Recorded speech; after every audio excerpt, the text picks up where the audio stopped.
In the historic Whaley House of San Diego, standing in front of me, I have Robin, who is involved with the staff and historian for this building.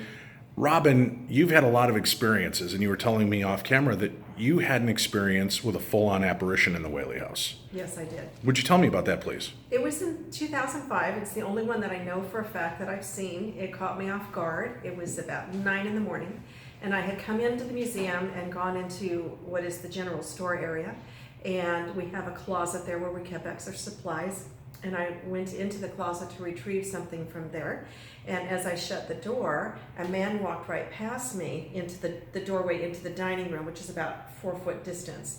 I saw him in my peripheral. I didn't think anything of it. In fact, the only thing I thought as I closed the door was, oh, that's funny, I didn't even hear him come in.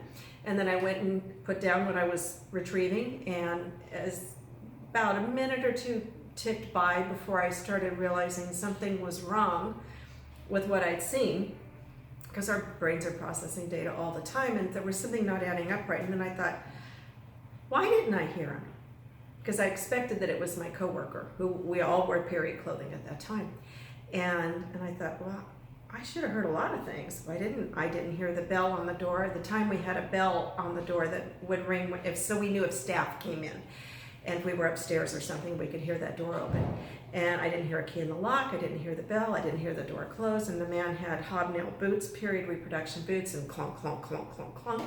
And I should have heard a lot of things, as he would have announced his presence before I ever would have seen him go by. And I just thought, okay, that's really weird. And I thought, no, there's no way that I just saw what I think I just saw. And I went all over, and he wasn't here, and I went outside, and he was at the museum shop getting ready to come over. And I thought, Who was at the museum shop? my coworker, who I presumed it was the man that went past me, and he hadn't gotten over yet. And I just thought, oh my gosh, I saw one of them, and I presume it's Mr. Whaley. He wasn't particularly tall. I would say about 5'6", 5'5". It's hard to tell. He also moved very smooth. We have a gait when we walk. We have an up and a down, and he didn't. It was like he rolled by on a rollerblade or on roller skates or something. It was just very smooth, a little too smooth, and so quiet. But I saw him, because I know I did, because I thought I didn't hear him come in. And that's the only one I know I've seen. And then I wondered, how many have I seen without realizing it? We had a period of about 15 years where we all had to wear period clothing. And when we're busy talking, there's a lot going on in our periphery, and I don't think anything when I see a hoop or a silhouette of a woman in the other side of the room or the other side of the hall. I don't think about it. I'm expecting that there are people with me that are dressed in like garments, and I may have seen them many more times than that, but that's the one time that I know, because it was more of a controlled environment, and I was the only one here, and I had also been the first one in. I had to disarm the house, and that was another clue that nobody had been in the house before me. So we all, a lot of times I wonder, is somebody playing a joke on me? Because sometimes I do that. No, I don't. And there's always that possibility that somebody's pranking you. And there wasn't. There was no possibility. So it's the one time I know I did. And I thought, that's okay, as long as they're kind of moving away. I do not want to walk in a room and see someone standing there looking at me, because I don't know what will happen to me.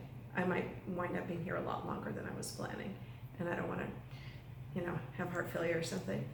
You don't want to become one of the ghosts of the Whaley House? I want to meet them, but when I'm ready. So, then we have a cardboard cutout of Mr. Whaley, and we bring him in every night, and sometimes you'll walk by that and just, oh my gosh.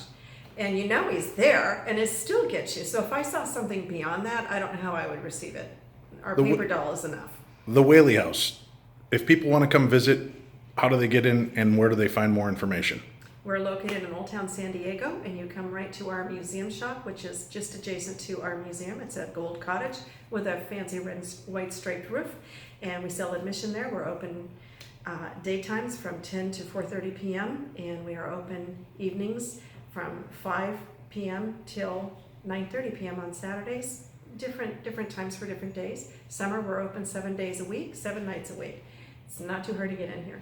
Great. Thank you, Robin. You're welcome.